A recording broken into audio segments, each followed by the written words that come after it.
Ethan Hayes adjusted his silk tie in the reflection of the gleaming elevator doors, a smug satisfaction settling deep in his chest. Beside him, Tiffany Maxwell, his fiancée, reapplied a layer of Chanel's pirate red lipstick, her diamond engagement ring catching the light and scattering tiny rainbows across the polished steel. The ring was 2 carats, meticulously chosen, a tangible symbol of his success. Everything in his life was meticulously chosen.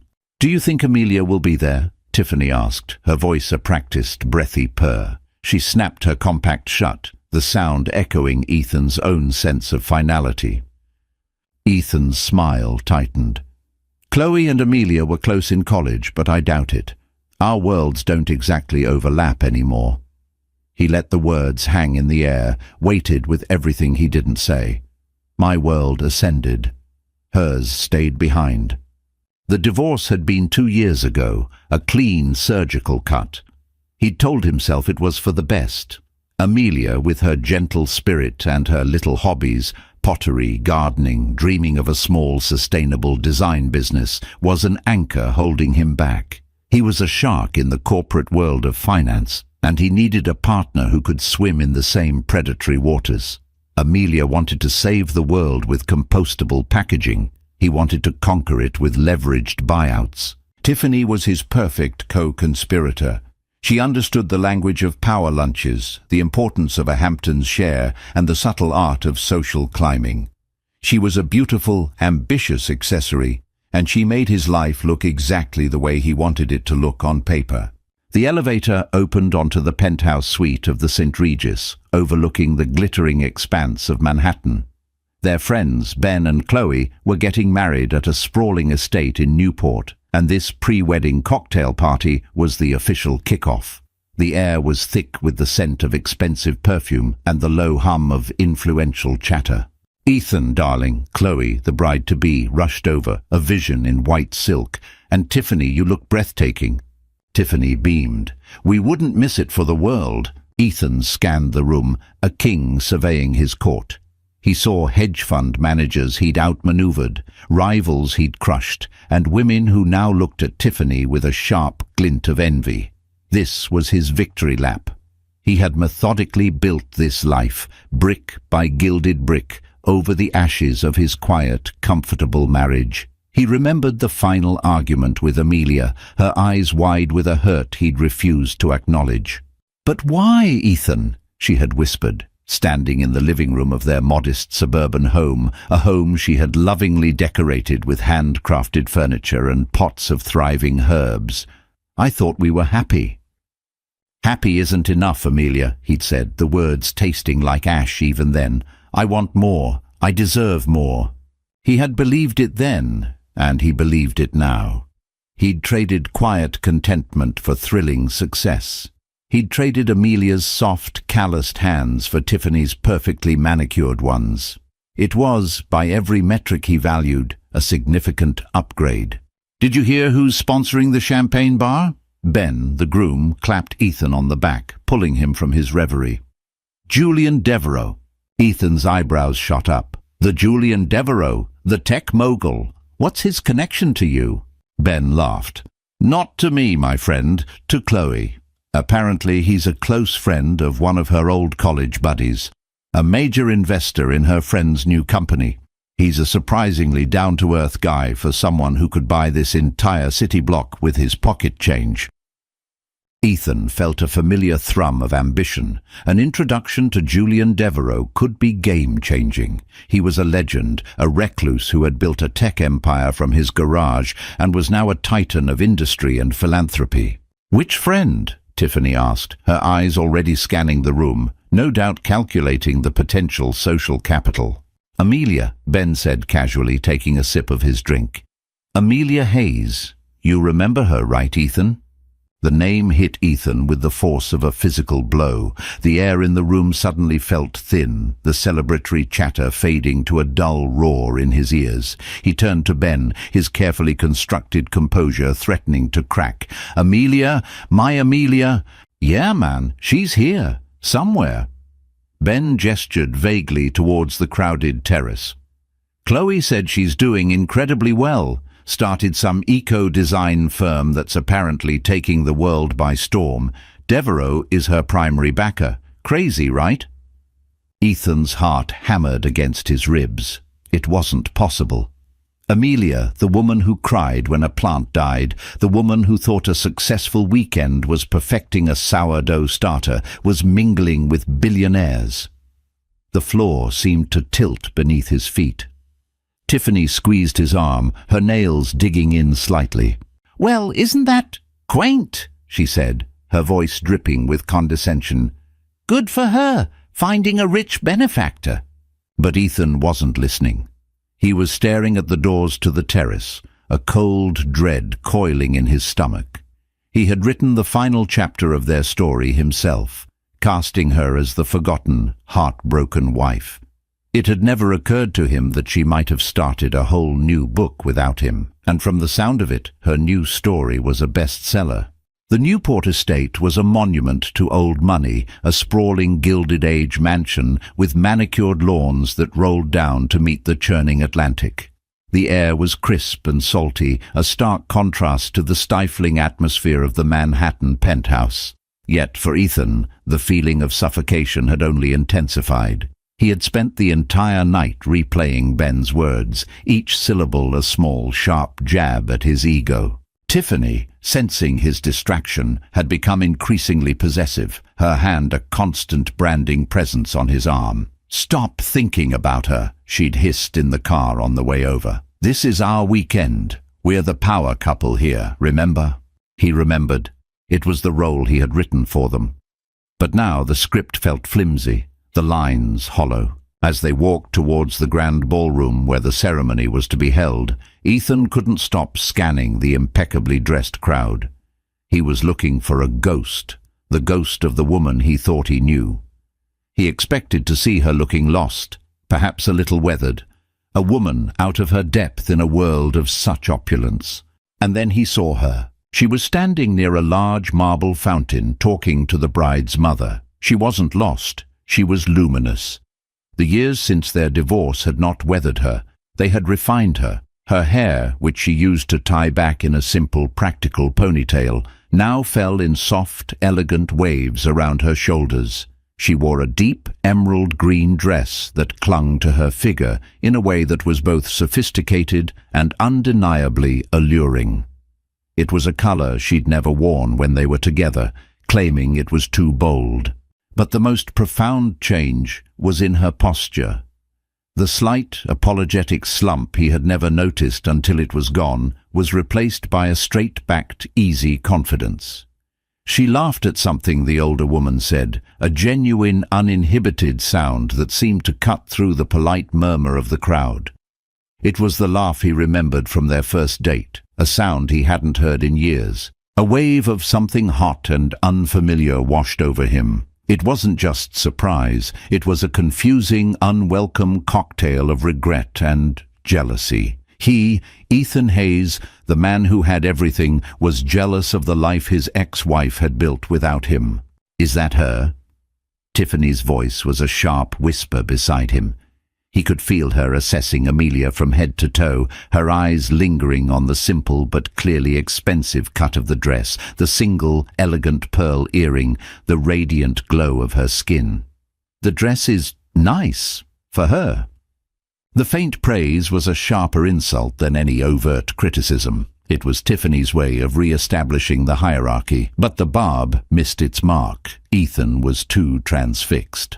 Amelia turned then, her eyes sweeping across the garden, and for a heart-stopping second they met his. There was no flicker of pain, no hint of longing, just a brief, polite moment of recognition, followed by a small, almost imperceptible nod. Then she turned back to her conversation as if he were just another guest, a stranger in a well-tailored suit. That casual dismissal stung more than any tearful confrontation ever could have. He had expected to be a looming presence in her life, a painful memory she couldn't shake. Instead, he felt like a footnote she had barely bothered to read. "Let's go get a drink," he said abruptly, pulling Tiffany towards the outdoor bar. He needed the familiar burn of scotch to steady his nerves. As the bartender poured his drink, he watched her from across the lawn. She was now talking to a distinguished-looking man with silvering hair and a calm, commanding presence. The man listened intently, his focus entirely on her, a small, fond smile playing on his lips. He touched her elbow gently, a gesture of easy intimacy, and she leaned into him, her body language speaking of trust and comfort. Who was that? An associate? A friend? The question gnawed at him. She certainly cleaned up well, Tiffany commented, sipping her champagne. I suppose having a billionaire on your arm will do that for a girl. Ethan choked on his scotch. What did you say? Tiffany rolled her eyes, a gesture of impatient superiority. Oh, please, Ethan, don't be naive. I had my assistant do a little digging this morning. Her company, Verdant Living, is a darling of the sustainability sector. And her primary investor, the man who sits on her board and owns 40% of the company, is none other than Julian Devereaux. They've been seen at several charity galas together.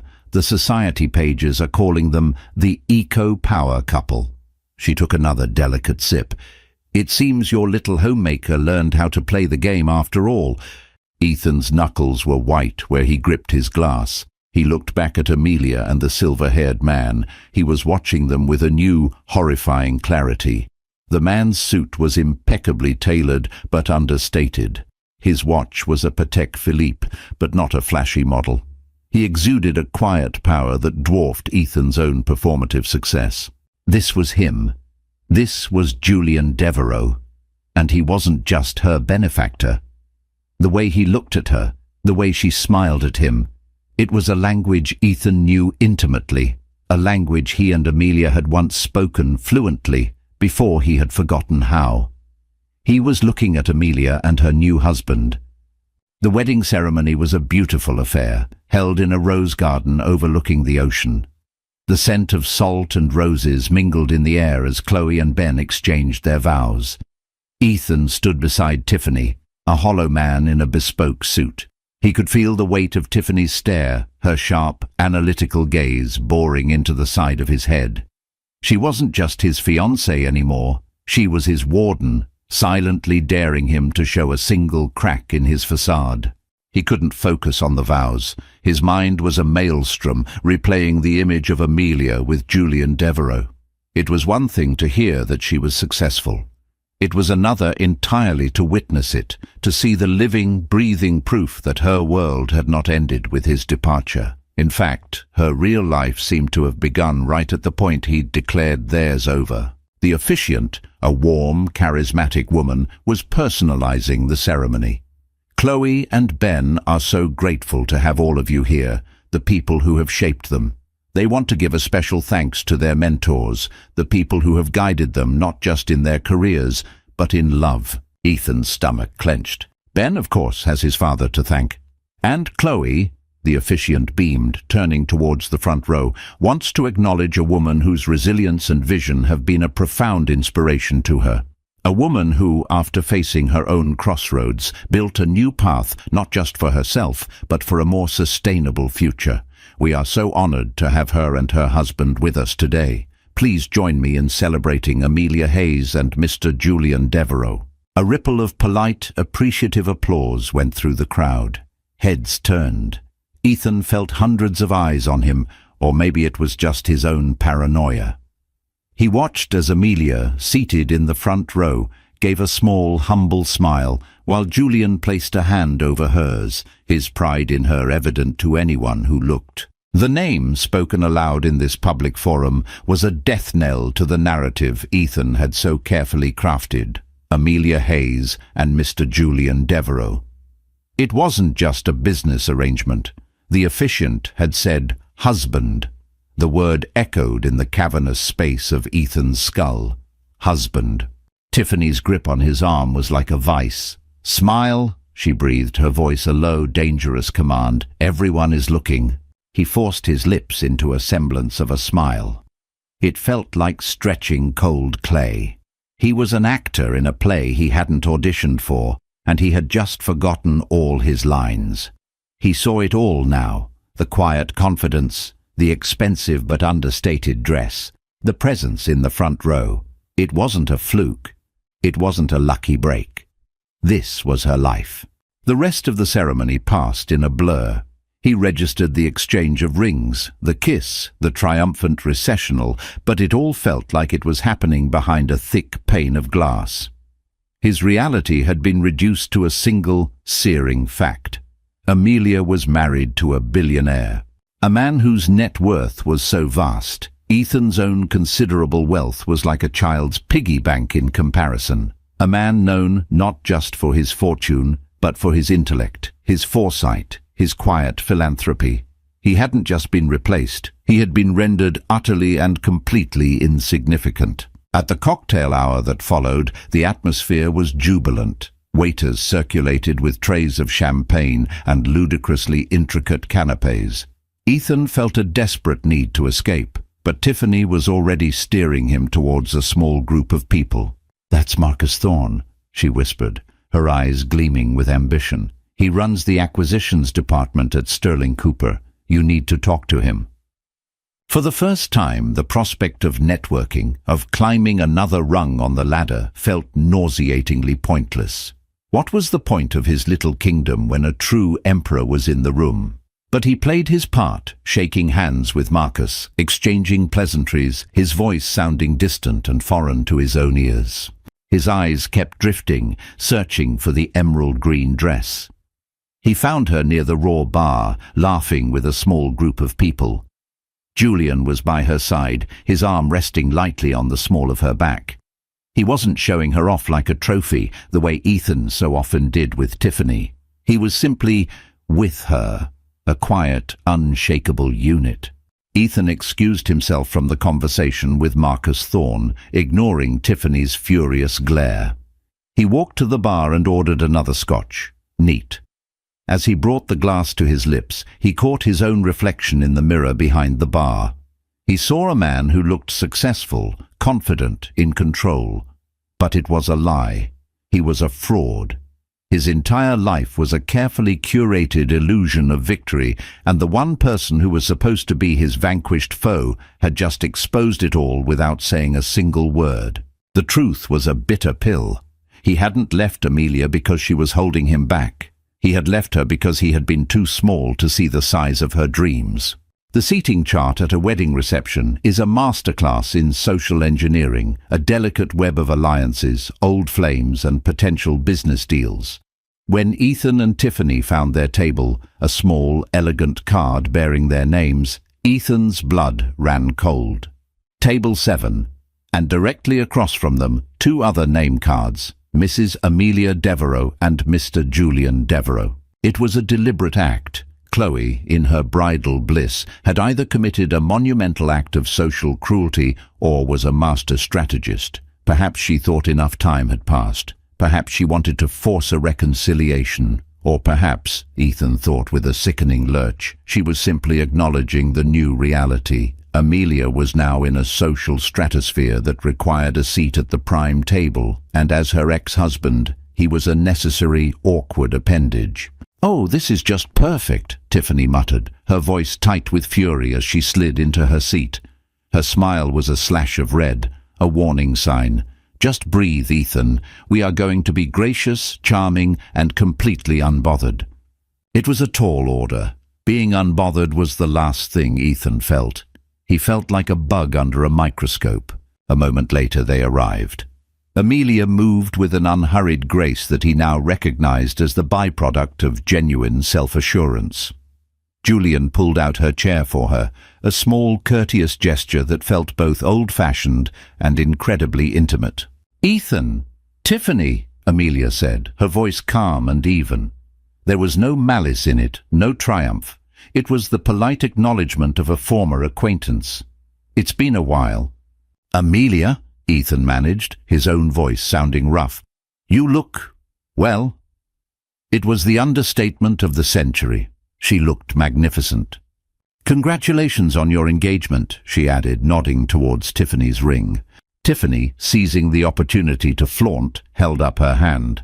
"Thank you. Ethan has impeccable taste." The implication was clear. He chose this. He chose me. Julian extended a hand across the table to Ethan. His grip was firm, his eyes a startlingly clear blue. They were intelligent, discerning eyes that seemed to see right through Ethan's expensive suit and into the hollow space beneath. Julian Devereux, it's a pleasure to finally meet you. I've heard a great deal about Amelia's past, and I'm grateful for the journey that led her to me. It was a masterstroke of diplomacy, both disarming and utterly devastating. In one sentence, he had acknowledged Ethan's existence, relegated him to the past, and declared his own victory, all with a warm, genuine smile. Ethan felt like he'd been checked in a game of chess he didn't even know he was playing. The conversation that followed was a slow, agonizing torture. Tiffany, determined to prove her worth, tried to engage Julian in a discussion about the stock market, dropping names of tech companies and financial trends. "I'm fascinated by the volatility in the crypto space," she said, trying to sound knowledgeable. "What are your thoughts on the long-term viability of decentralized finance, Julian?" Julian gave her a patient smile. "My thoughts are that I employ people far smarter than myself to worry about it. I'm much more interested in the long-term viability of our planet." He then turned his full attention to Amelia. "Speaking of which, darling, did you tell them about the new seaweed polymer you're developing? It's extraordinary." Amelia's face lit up with a passion Ethan hadn't seen since the earliest days of their marriage. "Oh, it's still in the early stages, but the tests are promising. We think we can create a fully biodegradable packaging material that's not only strong and waterproof but actually enriches the soil as it decomposes." She looked at Ethan, a flicker of the old shared excitement in her eyes. "Remember that idea I had for using mushroom mycelium? This is like the next evolution of that." He remembered. He remembered sitting at their kitchen table, her eyes shining as she sketched designs on a napkin, talking about changing the world, and he remembered his response. "That's a sweet hobby, Ames," he'd said, patting her hand condescendingly before turning back to his quarterly reports. "But let's leave the world-saving to the professionals." The memory slammed into him with the force of a physical blow. He had been the professional, and she was the one sitting next to a billionaire who called her ideas extraordinary. "How fascinating," Tiffany said, her voice flat. "So you make fancy garbage bags?" The air grew thick with unspoken tension. Julian's smile didn't waver, but his eyes grew cool. Amelia, however, simply laughed, a light, easy sound. "Something like that, but we're hoping they're the kind of garbage bags that help ensure we have a world left to put garbage in." She then gracefully changed the subject, asking Tiffany about her work in PR, her tone devoid of any sarcasm. Amelia was bulletproof. Tiffany's petty barbs, which would have once reduced her to tears, now slid right off her. She was encased in a quiet confidence that her new life and her new husband had given her. Ethan felt a desperate primal urge to reclaim some semblance of his old power. "So, Julian," he said, leaning forward, "I'm in finance, Hayes Capital. We've been making some aggressive moves in the tech acquisition space. I'm sure you understand the value of a hostile takeover when a company is underperforming." He wanted to sound like a peer, a fellow predator, but the words came out sounding brutish and clumsy. Julian took a slow sip of wine, his gaze unwavering. "I do understand it," he said, his voice soft but edged with steel. "I also understand the value of building things up rather than tearing them down. It tends to yield a better return in the long run, in business and in life." The final words were aimed directly at Ethan's heart. It was a clean shot, delivered with surgical precision. The rest of the dinner passed in a haze of polite, meaningless chatter, but the lines had been drawn. Ethan and Tiffany, with their talk of acquisitions and volatility, were the demolition crew. Amelia and Julian were the architects, building a new, better world.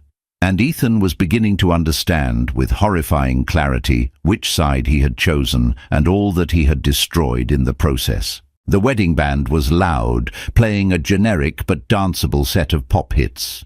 The dance floor was a swirl of pastel silks and dark suits. Tiffany, ever the performer, was in her element. She pulled Ethan onto the floor, her body moving with a practiced, fluid grace, her smile bright and dazzling for the benefit of their audience. "Dance with me, darling," she commanded, her voice a cheerful whisper that didn't quite mask the steel beneath. "We need to look like we're having the time of our lives." Ethan complied, his body moving on autopilot. He held her, spun her, smiled when he was supposed to smile. But his eyes kept betraying him, drifting back to table 7. Amelia and Julian weren't dancing. They were sitting close together, deep in a quiet conversation, their heads bent towards each other. Occasionally, Julian would laugh, a deep, rumbling sound, and Amelia would touch his arm. They were in their own world, an impenetrable bubble of shared intimacy that a crowded dance floor couldn't touch. He remembered dancing with Amelia. At their own wedding they had been clumsy, laughing as they tripped over each other's feet. They hadn't cared who was watching. Their joy had been for them alone. With Tiffany, every moment felt like a performance, every smile a calculated move. As the song ended, Tiffany fanned her face. "I need a picture. The lighting here is perfect." She pulled out her phone, expertly finding her angle, and held it up for a selfie. "Smile, Ethan." He forced another smile. The flash went off, momentarily blinding him.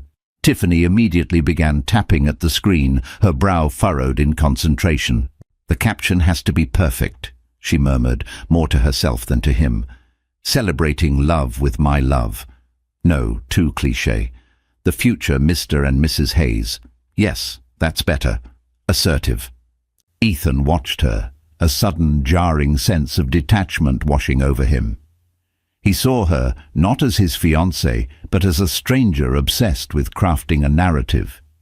Their entire relationship was a series of carefully curated photos, witty captions, and strategic social appearances.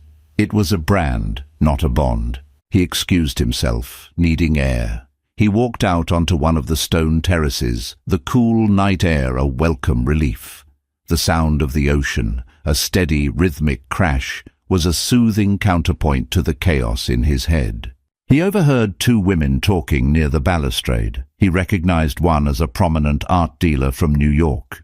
"And her company is truly revolutionary," the art dealer was saying. "Amelia Devereaux is the real deal. She has more integrity and vision in her little finger than most of the CEOs I know." "I heard her ex-husband is here," the other woman said in a conspiratorial whisper. "The finance guy. Can you imagine being the man who let that woman go? And for what? That little PR girl who's been posting selfies all night." The words were like daggers in his back. He slipped away before they could see him, his face burning with a shame so intense it was almost physical. He retreated to a quieter part of the estate, a small, secluded garden lit by fairy lights. He needed to think, to process the utter demolition of his reality. Everything he had defined as success, his wealth, his career, his beautiful fiancée, now felt like cheap imitation gold. He had strived for the appearance of a perfect life, while Amelia had quietly gone and built a real one. His phone buzzed. It was Tiffany. "Where are you? People are noticing." Another buzz. "Marcus Thorne was asking for you. You're embarrassing me." And another. "Ethan, get back here, now." He ignored the messages, sinking onto a cold stone bench. He thought about Amelia's business, Verdant Living. He remembered her excitement, her late nights sketching ideas, her belief that she could make a difference. He had called it a hobby, a distraction. He had starved her dreams of the one thing they needed to grow, his belief in her, and now another man was watering them, and they were flourishing into a forest. The sound of footsteps on the gravel path made him look up. It was Tiffany, her face a mask of cold fury. "There you are," she hissed, her voice low and venomous. "What do you think you're doing? Hiding in the bushes like a child? You are ruining everything." "I just needed some air, Tiffany," he said, his voice weary. "Don't lie to me," she snapped. This is about her, isn't it? You're humiliated. I can see it on your face. You can't stand that your mousy little ex-wife managed to land a bigger fish than you did." Her words, so blunt and transactional, struck a nerve. "Is that all this is to you, Tiffany? A competition? Who landed the bigger fish?" "Of course it is," she said, her voice rising. "That's what it's always been. We won, Ethan. We have the better life, the better future. Why are you letting her get to you? She's nothing. She just got lucky." But he knew, with a certainty that chilled him to the bone, that it wasn't luck. It was worth. Amelia had an intrinsic worth that he had been too blind to see, and Julian Devereux, a man who could have anyone or anything in the world, had seen it clear as day.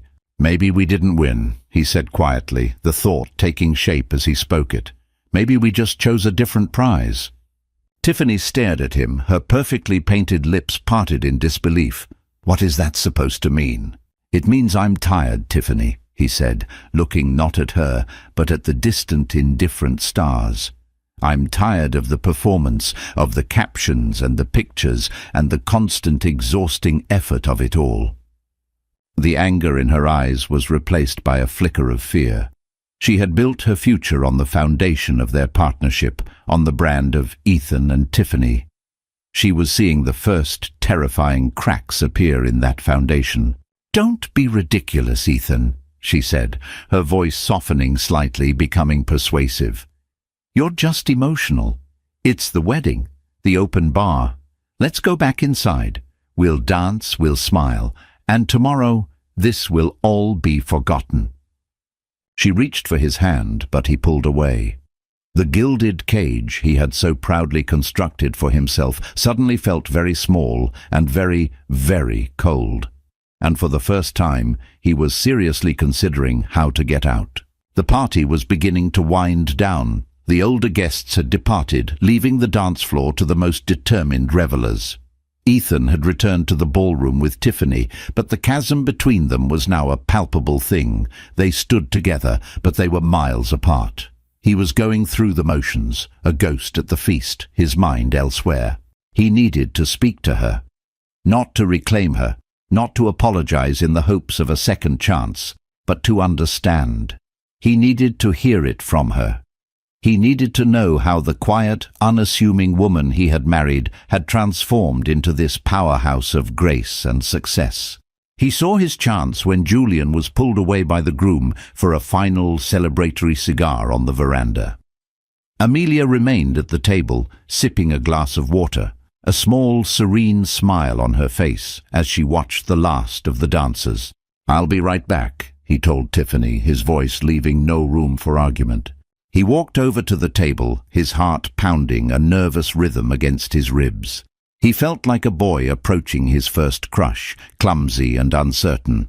"Amelia," he said, his voice softer than he intended.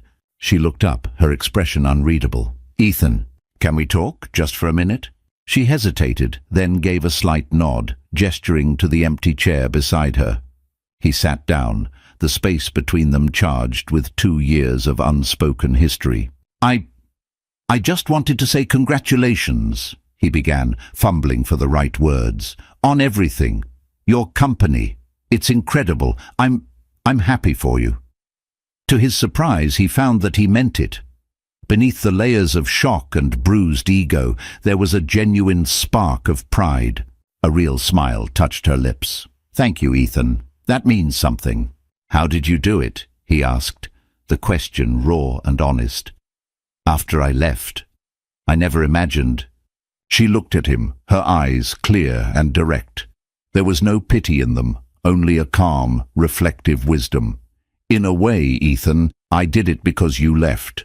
When you were gone, there was this huge, silent space. At first it was terrifying. It was filled with all my insecurities and all the things I thought I wasn't without you." She paused, taking a sip of water. "But then, slowly, I started to fill that space with my own voice, my own ideas. All the things I had kept quiet because I was afraid they weren't big enough or impressive enough for your world. I started Verdant Living with the $5,000 I had in my personal savings, working from the garage. It turns out my silly hobbies had potential after all. The phrase, his own dismissive words, hung in the air between them. He flinched, but she didn't seem to say it with malice. It was just a statement of fact. Julian came later, she continued. I was pitching for a second round of funding at a green tech conference. He was the keynote speaker. He heard my pitch, saw the prototype, and he didn't just see a product. He saw the vision behind it. He believed in it.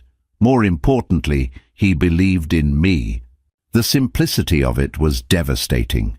He had demanded she fit into his world. Julian had simply stepped into hers and helped her build it bigger. He's a good man, Ethan said quietly. It was an admission of defeat, but also a genuine observation. He's the kindest man I've ever known, she replied, and the way she said it, with such simple, unadorned certainty, was the final, definitive closing of their chapter. He had to ask, the question that had been burning in his mind all night. The core idea for Verdant Living, the biodegradable polymer. You talked to me about that once, didn't you? Years ago. A shadow of a memory crossed her face. Yes, she said. I did. It was just a concept then, something I'd read about in a scientific journal. I was so excited.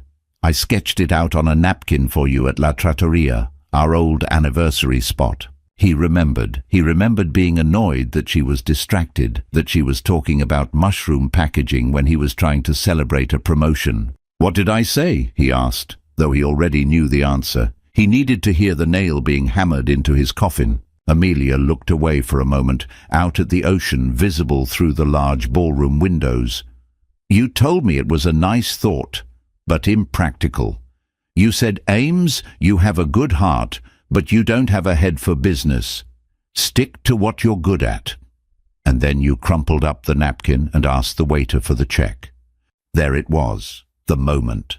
The tiny, seemingly insignificant moment where he had not just dismissed an idea, but dismissed her, the very core of who she was.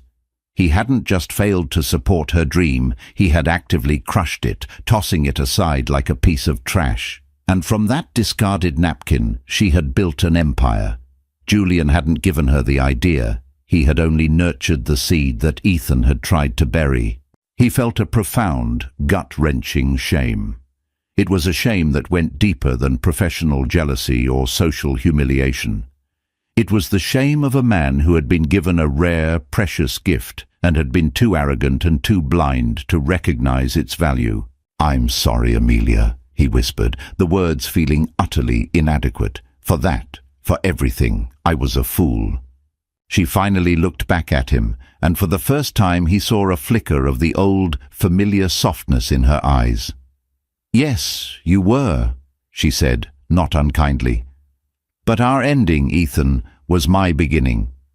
I've made my peace with that. I hope you can, too. Julian was walking back towards them. He smiled at Amelia, a private, loving smile, before nodding politely at Ethan. Amelia stood up, placing her hand in her husband's. They were a perfect, seamless unit. Good night, Ethan, she said. And with that, they turned and walked away, leaving him alone at the table with the ghost of a crumpled napkin and the full, crushing weight of his choices. Watching Amelia and Julian walk away felt like watching the tide go out, leaving him stranded and alone on a barren shore. The music of the party, which had faded into a dull background hum, now returned with a vengeance, each beat of the bass drum a mocking thud against his hollow chest. He stumbled back to the bar, the bartender now giving him a look of weary familiarity. Another scotch, sir? Make it a double, Ethan rasped. He drank it quickly, the burn in his throat a welcome distraction from the inferno in his soul. He was no longer just embarrassed or jealous. He was grieving. He was mourning the man he could have been, the life he could have had if he hadn't been so consumed by the shallow metrics of success he'd chosen for himself. He saw Tiffany across the room. She was talking to Marcus Thorne again, laughing a little too loudly, touching his arm a little too often. She was working. Even now, with her fiancé in the midst of an emotional collapse, she was networking, leveraging the situation, ensuring her own position was secure. He saw her, in that moment, with a terrifying clarity. She wasn't his partner, she was his co-investor in the joint venture of their public image, and his stock was plummeting. He turned away, unable to watch. He wandered through the grand halls of the mansion, his feet carrying him aimlessly. He passed laughing groups of people, oblivious to his private agony. He felt invisible, a spectre haunting the edges of their joy. He found himself in a library, a quiet, wood-panelled room lined with leather-bound books that probably hadn't been opened in a century. He sank into a deep leather armchair that smelled of dust and old paper, the double scotch sloshing in his hand. The conversation with Amelia replayed in his mind, each word a fresh wound. You crumpled up the napkin. How had he been so blind, so arrogant? He had looked at her and seen a limitation, a domestic creature who couldn't comprehend his grand ambitions. He had defined her by her relationship to him, never once considering the vast, uncharted territory of her own potential. He thought he was the protagonist of their story, when in fact he had been the villain in hers, the obstacle she had to overcome to find her own greatness. And Tiffany, he had chosen her because she was the opposite of Amelia. Sharp, ambitious, cynical, she spoke his language. But he realized now that it was a language of transactions, not connections. Their love wasn't a sanctuary, it was a boardroom. Their future wasn't a shared dream, it was a merger. He pulled out his phone. On autopilot, he opened Tiffany's Instagram profile. There it was, the picture from earlier. The future Mr. and Mrs. Hayes, the caption read, followed by a string of hashtags.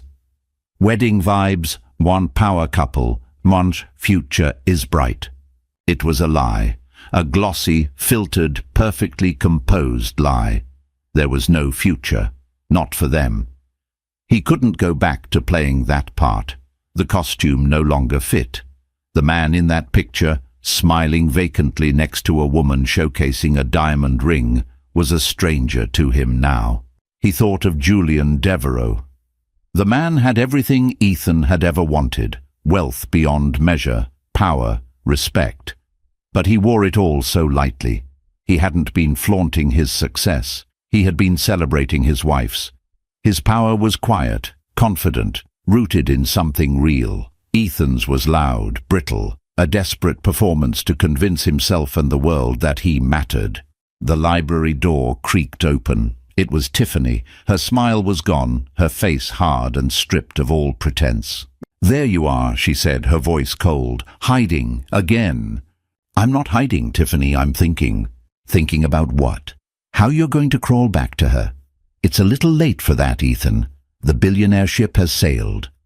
This isn't about her anymore, he said, looking up at her. The alcohol had stripped away his own pretenses, leaving only a raw, painful honesty. This is about us. What we have. It's not real. She let out a short, sharp laugh that held no humor. Not real? The 2-carat diamond on my finger feels pretty real, Ethan. The penthouse we're moving into next month feels real. Everything we've built is real. We haven't built anything, he countered, his voice rising. We've curated a brand, we've assembled a portfolio. This isn't a relationship, it's a business plan, and I'm cashing out. The color drained from her face. The mask of the ambitious socialite fell away, revealing a woman who was suddenly, terrifyingly vulnerable. What are you saying? I'm saying I can't do this anymore. I can't be the man in that picture. I don't even know who he is. He stood up, the movement unsteady. I spent the last 2 years thinking I was trading up, that I was winning, but I was just running. Running from the fact that I wasn't enough for a woman like Amelia. Not because I wasn't rich enough or successful enough, but because I wasn't man enough to see her for who she really was.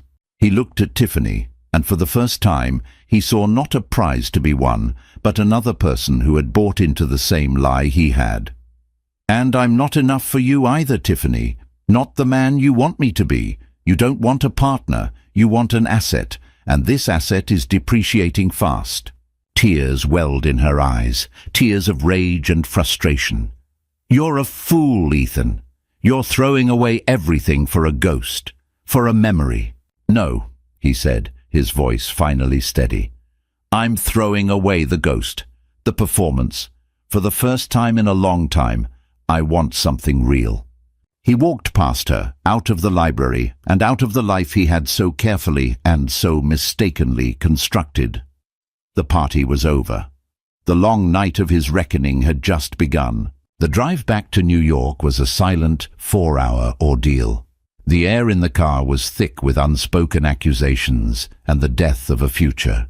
Tiffany stared out her window, a single angry tear tracing a path through her perfect makeup.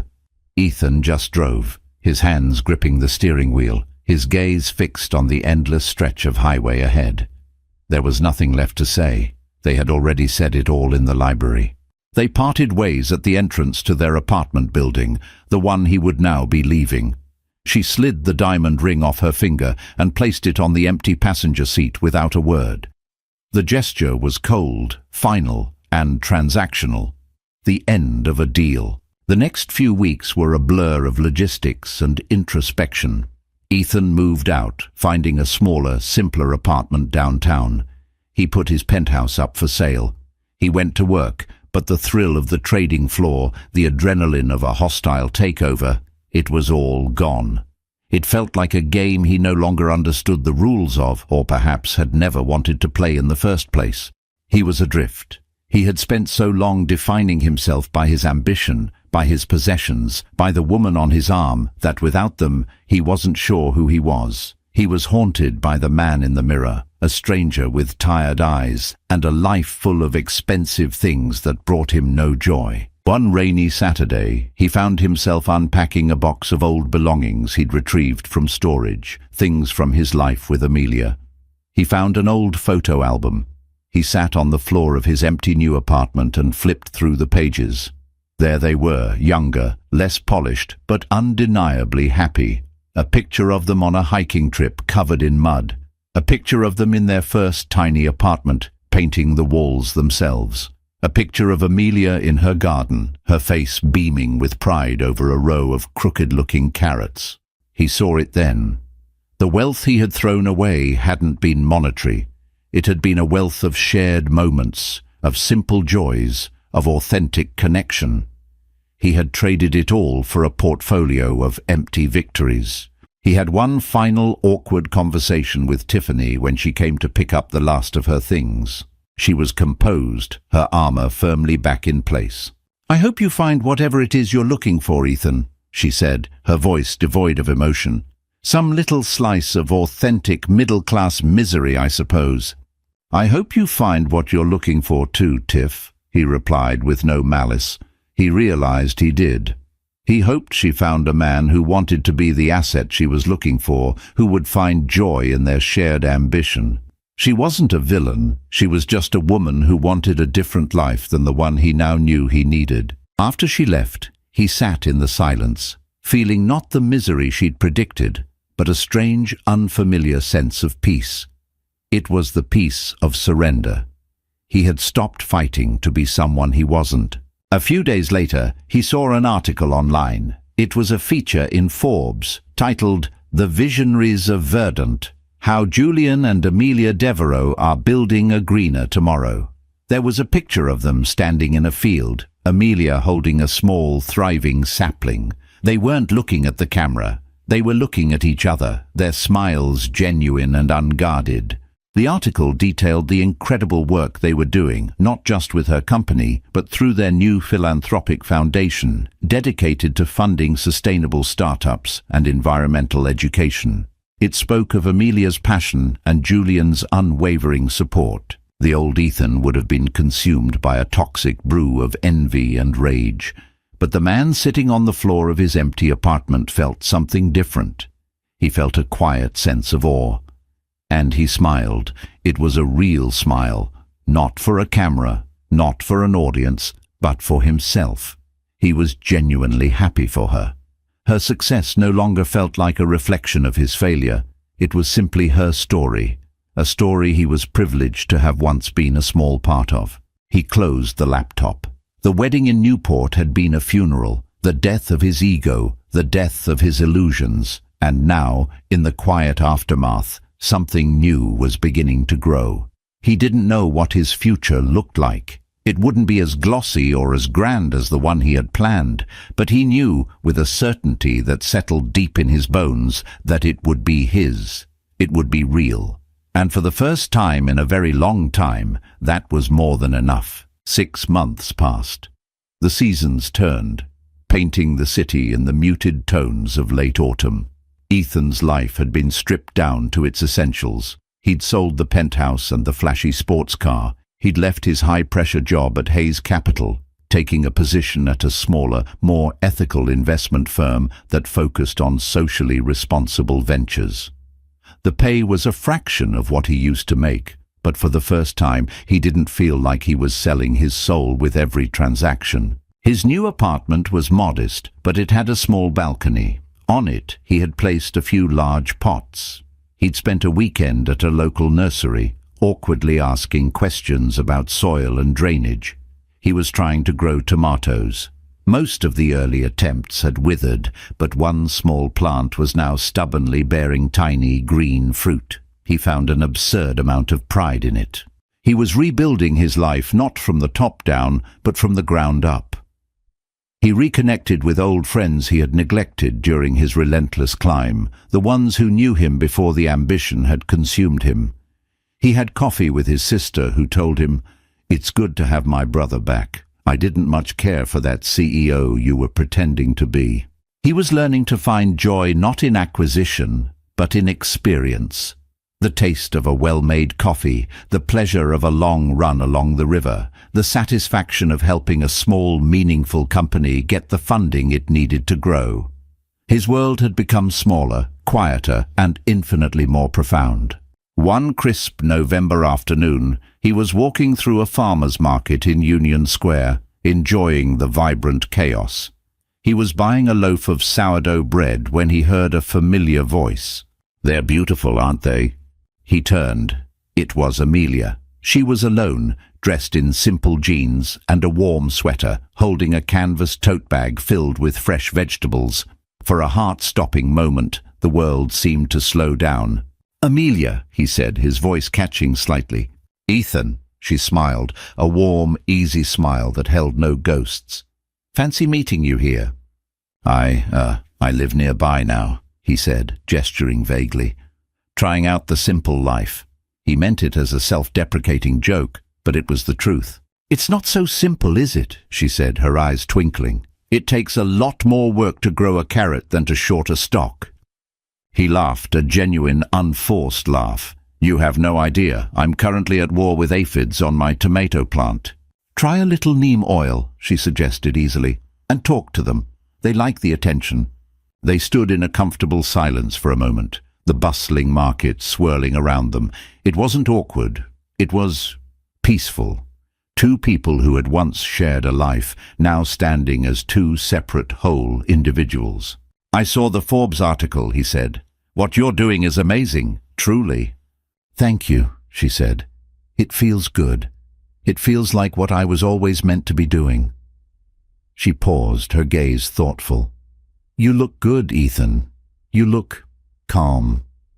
It was the highest compliment he could have received. Not successful, not powerful, not rich. Calm. "I'm getting there," he admitted. "It's a process, unlearning a lot of bad habits." "Life is a process," she agreed. "Julian is in town for a conference. We're just trying to steal a few normal moments, like buying overpriced kale." She held up a large bunch with a grin. He smiled back. There was no jealousy, no regret. Just a quiet appreciation for this woman and the journey she had taken. He was grateful to have known her, grateful for the brutal, necessary lesson she had inadvertently taught him.